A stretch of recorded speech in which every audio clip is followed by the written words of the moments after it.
家一个小姐妹，聪明伶俐神心地，妙龙水舞春门水，琴棋耍天间味。古诗范行人居民诗，举眉一心相同类。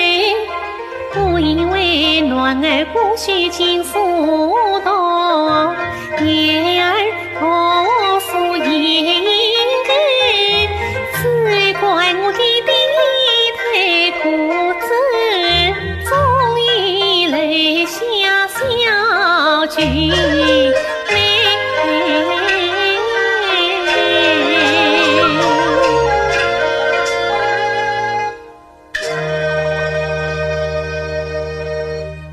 亲爱的朋友们，大家好，我是上海越剧院的副派花旦裘丹丽，欢迎大家来到越剧小百科。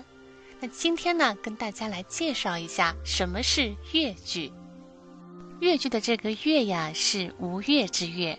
春秋时期，越国的范围相当于今天的浙江。那越剧呢，发源于浙江嵊州市，也就是原来的嵊县，也是我的家乡。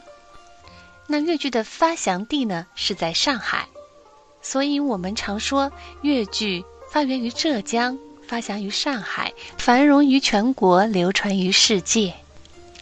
越剧擅长于抒情，以唱为主，声音优美动听，表演真切动人，唯美典雅，极具江南灵秀之气，多以才子佳人题材为主。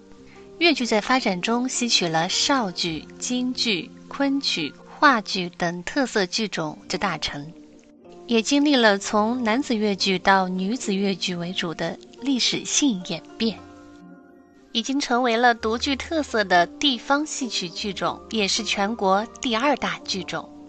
它也进入了我国首批国家非物质文化遗产名录。越剧历经100年，是如何从民间小调发展成如今的剧院艺术的呢？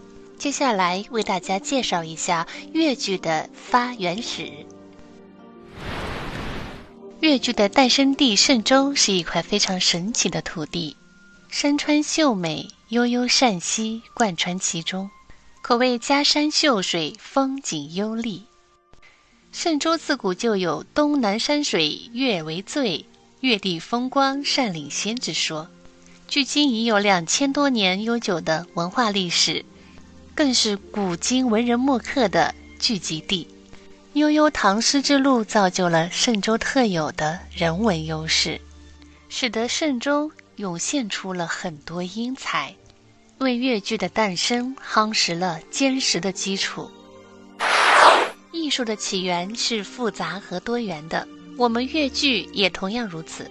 可以说，生产劳动力是越剧起源的前提。1840年鸦片战争爆发以后，中国社会经济发生了巨大的变化，江南的农村经济遭受了极大的冲击，加上了自然灾害，导致嵊县一带的农村经济在天灾人祸中进一步破产。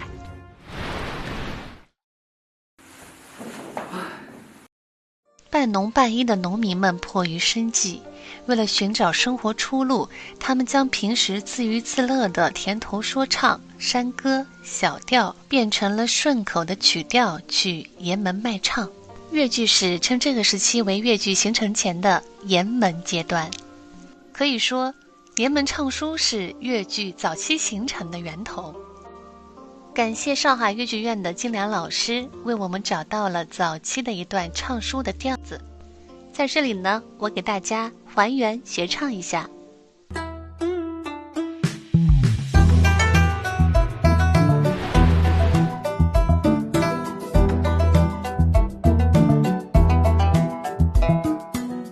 天官啊，此佛在堂前，福禄上前，乃福禄上前。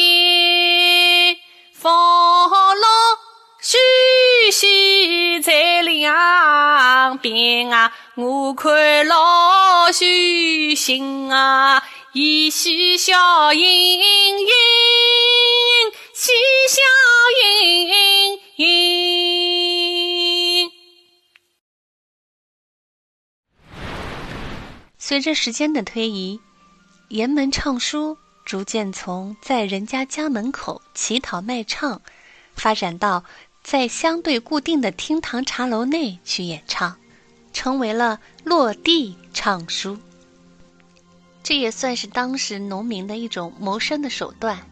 慢慢的，这样的一些唱书艺人开始越来越多，他们唱书的地方也不再局限于嵊州，逐渐他们扩展到了绍兴、宁波、金华这些地方。唱书也从地上走到了台上，成为了走台书。这一时期的沿门唱书、落地唱书、走台书是并存着的。我们粤剧史上呢，称这一段统称为落地唱书时期。粤剧真正的诞生，我们要追溯到1906年的一个春天，准确的应该是3月27日，即农历3月初3。